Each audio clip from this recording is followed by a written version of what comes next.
Let's get started and talk to you about what you've been saying on X. And maybe we'll begin with that sad incident involving that plane, media collision is called, between a commercial airline and, we showed this yesterday, commercial airline and a helicopter, military helicopter. So you can see, look at those boxes, the commercial airline approaching the military helicopter, and then that explosion happened. No survivor as we speak. There has been all kinds of blame game.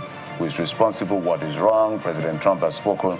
But there have been messages as well from across board reacting to this particular incident, including conspiracy theories that have been formulated around this Kayode Bukola.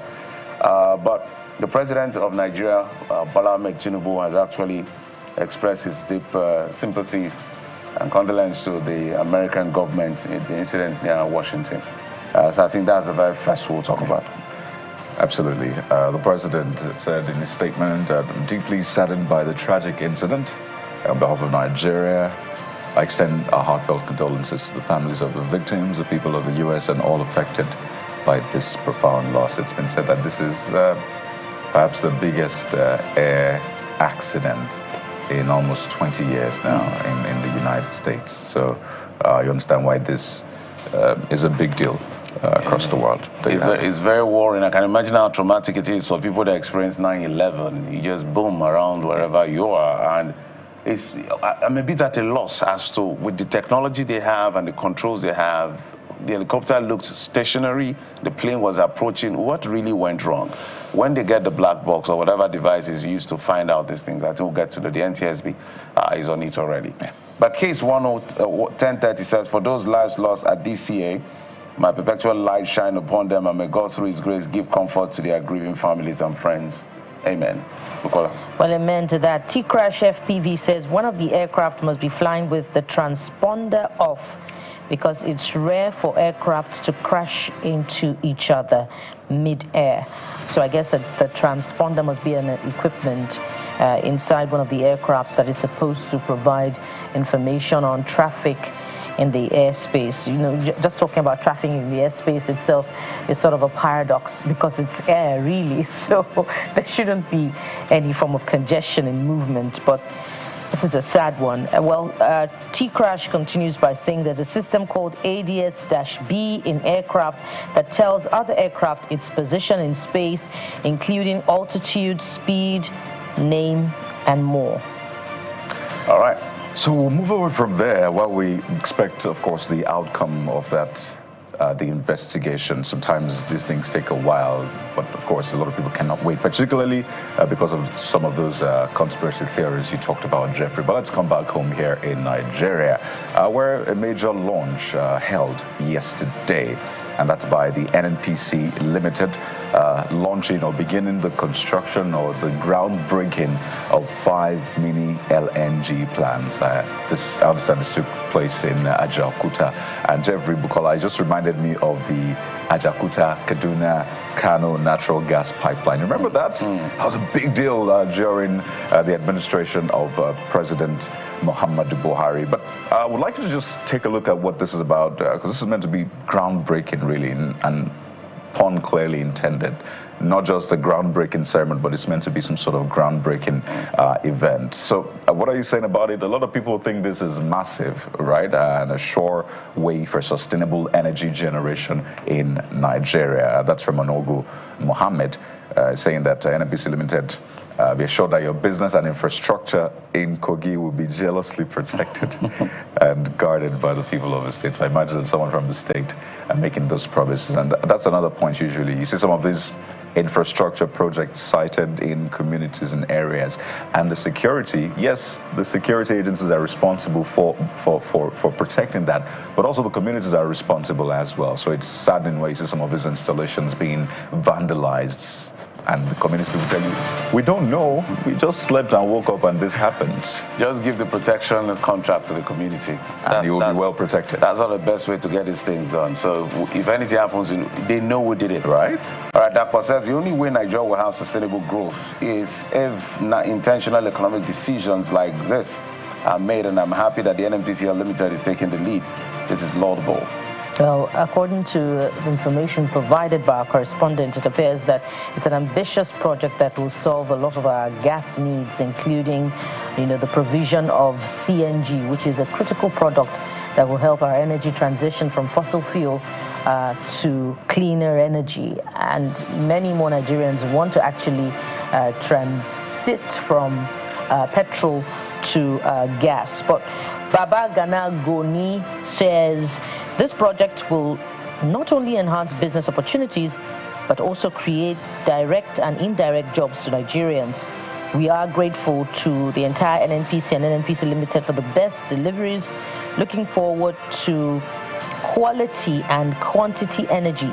Quantity and quality are key to meeting demands, because there's still energy insufficiency as far as CNG is concerned for the consumption needs of Nigeria. That's it from Babagana Aguni. All right. I think the next one has to do with the NNPCL protest. I think former governor of Osun State, Bisi Akande, the elder statesman, in a podcast had made statement. Now, I didn't listen to what he said, but they said part of the comments he made was, he said the NNPCL protest was designed to end Tinubu. I don't know what that means. I don't know the context of which Tinubu was not the president of Nigeria. It was Muhammadu Buhari. So I do not know the context where I was saying. And for a matter of fact, with the greatest sense of respect to the elder statesmen, there's no such thing as ending anybody's government in our view. The police authorities, some of them were going rogue and reckless. And everybody saw that. And it was just like a ticking time bomb. That was some kind of a revolution to change the entire police architecture and reposition our police for better effectiveness. Of course, certain people hijacked it at some point. But to say that the protest itself was to end anybody's government, I don't think that is entirely correct. But it's his views. As I said, I don't know the context for which he was saying. Mfonabia says, with all due respect, sir, please share your evidence using facts and figures. Thank you. It's interesting. Some of the comments, the quotes, what he said was that the obedience were behind the NNPCL. It was manufactured from America just to stop Tinubu. I know Mr. Peter Obi has spoken about that, saying that that's an attempt to rewrite history. I know Deji Ajaokuta says that he and Showore were the ones that started NNPCL. Some will say, well, NNPCL even started a while back with Segaling, for example. Actually, that name. Yeah, driving that, let's end police brutality. And that's why there was a lot of, conflict. The truth is this, Jeffrey Bukola, a lot of the things that went down then, I've still not been fully unraveled, even by some of the people who participated in that protest. And it's very interesting how you think you know a lot, but you do not know as much as even the people who are at the forefront of the protest. So he has said his view. Mr. Obi says that's an attempt to write history. We're not going to have it. Other people are claiming and saying we started the protest, but we are just here to give you all of those statements and you make that decision. But naturally, this will be, of course, brought under serious scrutiny. Some people may have been caught in the fray of the NNPCL protests. Some investments that may have belonged to some politicians may have been caught in the NNPCL protests. Perhaps that is the context within which the former national chairman of the party was talking about. But that is in no way representative of the facts of the origin of NNPCL. Indeed, there had been pockets of protest by Nigerians prior to that time. And the link to Segalinks is actually accurate, with people coming out to say that their family members had been brutalized by police, and indeed it had to end. And of course, it took on a life of its own in 2020. So it was not in any way designed to end any individual. We all saw particularly, as Jeffrey said, who was not the president at the time. We saw and reported the recklessness of the bad elements of the police. It was just going to happen one day somehow. Now, if some people saw that as an opportunity to do any other thing, that's a different kettle of fish. That's my argument. But to dismiss the young people's attempt to take their country and do the right thing, to say, police, you have to be more responsible, I think it doesn't totally characterize the entire picture. As I said, I don't know the context for which he was saying what he was saying, because sometimes you have to look at the entire context for him to say. But if you expunge it from the value of what he has said, it's debatable. Thinking says, no, sir, although I don't like obedience, but NNPCL was by and for the oppressed Nigerians who are tired of not being able to walk freely. the very agency responsible for safety of lives and property was completely doing the direct opposite. Funny story, Jeffrey Bukola, then President Muhammad Buhari also said that that protest was targeted. No, we're laughing at it. Was targeted at his government to remove his government. Who knows what the next president or at least president will say? I think some of our leaders, with the greatest sense of respect, there's a bit of trauma around. We've been ruled by the military. I've continued to say, everywhere President Bola Tinubu goes, everywhere our presidents go, you see the military man behind him. There are very few. He went to Ghana. The Ghana president who was being inaugurated had no military person behind him. Let me show you guys something. You know, they were at the forefront of some of these military guys. So I can understand how they read. Maybe PTSD. Yeah, young people may not be able to read it the way they read things.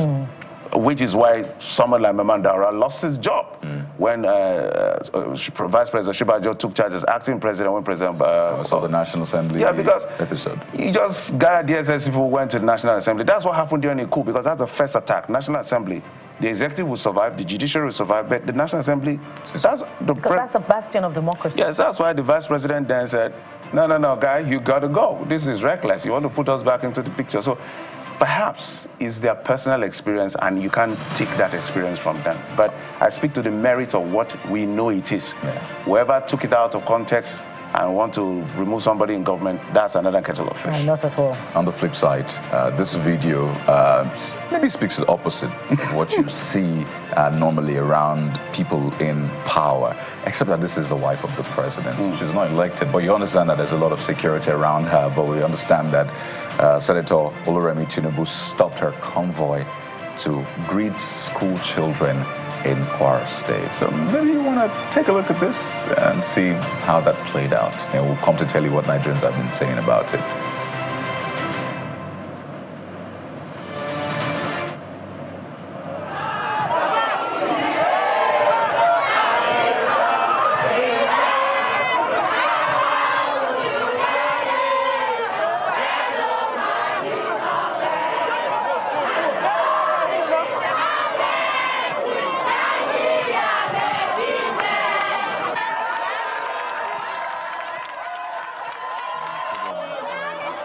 They're very lucky they didn't have to, some of us had to unlearn the old We're still learning. And still but for a lot of them, they've caught that anthem easily, and they sang it to the pleasure of the First Lady right there. Bukola, and Jeffrey has refused to learn the old new national anthem. Bit by bit, you learn the first I learned a bit. I just feel like an anthem orphan. So I'm sorry. It takes a while to heal. Well, it's a law. It's a law. We have to respect and obey it. Well, the video brings back memories. I've had to do something like that as well as a young secondary school student. For which of the presidents or governors or? Well, I'm not going to mention it. So we can position you in the timeline. In the military era. The first coming of Buhari. Or the first republic. It was the first coming of Buhari. Oh, really? Oh, dear, Jeffrey. Perhaps around the first coming of Buhari. Not that far back, but I won't mention it all the same. Former President Buhari, I should say, first coming. Or head of state, as it is. Head of state, yeah. Speaking of videos, we still have more videos to show. Yeah. This time, we're going back. Should we go back? I think that the statement by El Rufai is fitting. What he said about the APC, how he says he no longer recognizes the APC. So lots of people, particularly within the APC, have been doing a lot of talking these days. I mean, we talked about the former governor, former minister Rotimi Amechi speaking about power and how power is taken or given, as the case may be in Nigeria. But former governor of Kaduna State has also been speaking different times, really. People wondering if he's still in the APC or not. But of late, he's been speaking particularly about the nomenclature of the party, whether or not the party is able to solve Nigeria's problems or whether or not the party is the same that he knows. Reminds me of Dariat Alade's song, Another Girl I Used to Know. So Mr. Nasir Rufai says the APC is not recognizing Buto him anymore. Let's take a listen.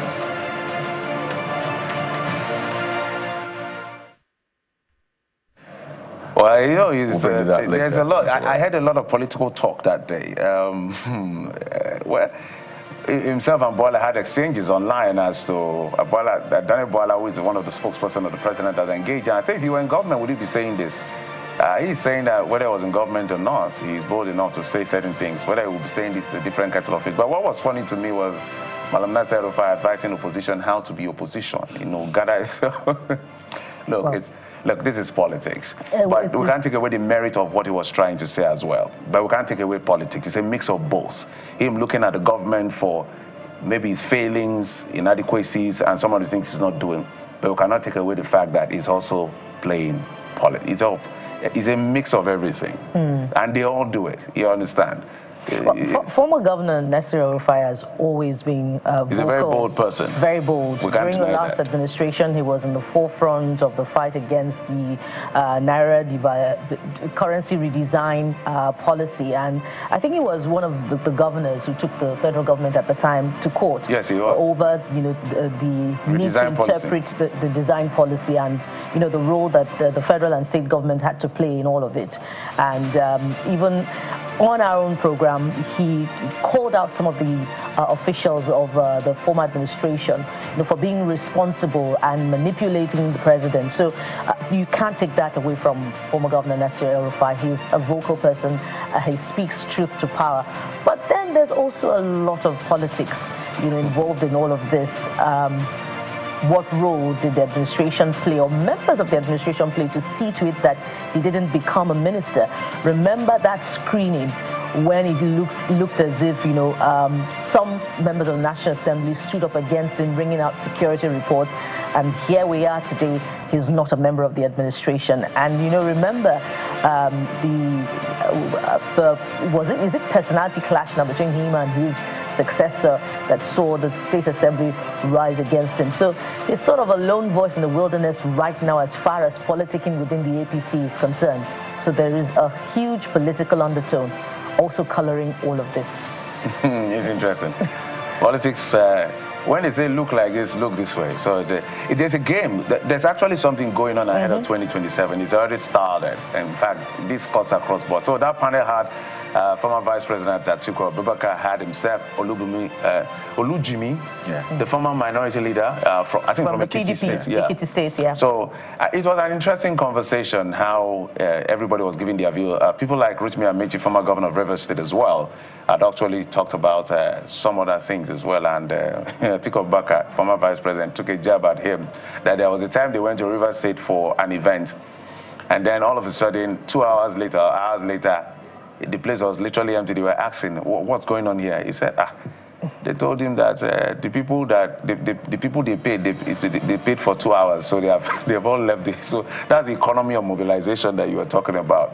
So there's a lot going on. There's alignment, realignment. As a matter of fact, we thought that people at Nasir El-Rufai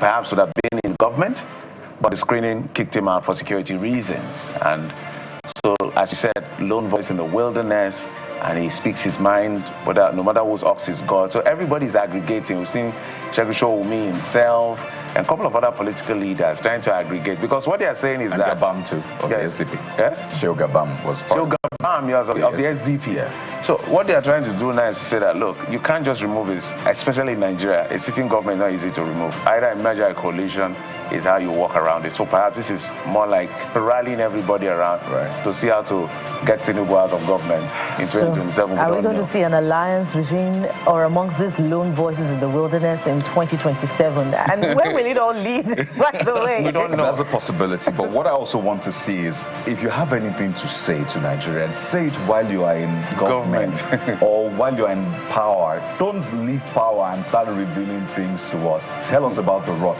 while you're in there. Because all of a sudden, people find their voices when they're out of government, and you're like, why did you tell us about this? But they say table manners is basically not talking. Me, I've always also, before, as we begin, let's read some of the comments, but before that comment, you remember the local declaration in Ajaokuta, when now President Bola Tinubu said, he told Muhammad Buhari then that, look, don't worry, we're going to get this, but after this is our turn, my turn, so it's my turn. This was a private conversation. I remember when Asiwaju Bola Ahmed Tinubu was campaigning, went to Kaduna. The governor of Kaduna said Nasir El-Rufai left his seat as governor and gave it to Asiwaju.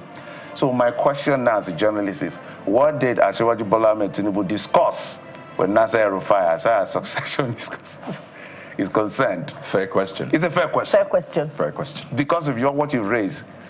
Fair question. Fair question. So what is another way of saying, what's the compensation plan for former Governor Nasser? We don't know. I like and that. why didn't he get it? Because you always have in this the political politics. calculation of 2023 to 2027. Okay, so the first comment here says, Letton says, they become sound intellectuals immediately they are far away from power. And Honorable Luatosin says, is he just seeing all these lacuna now after his 8 years in office as a governor? Almost all he itemized have been a problem for years. He suddenly realized APC isn't working towards the set goals. You have Uche Bakadi. Yeah, it says the military never left. That's what this user believes. They just changed uniform from OBJ to Buhari. If the family tree were to be drawn from root to branch of those that run civil society, they have military blood in their DNA. Okay, unfortunately, no vision than personal fiefdom. Very deep words there, I must say. So there you have it. Some of your thoughts and views, where you can keep them coming on WhatsApp, or you can just tag us on any of the social media platforms. By the way, we're seeing your comments on YouTube as well, and we'll of course be escalating them during the course of the conversation.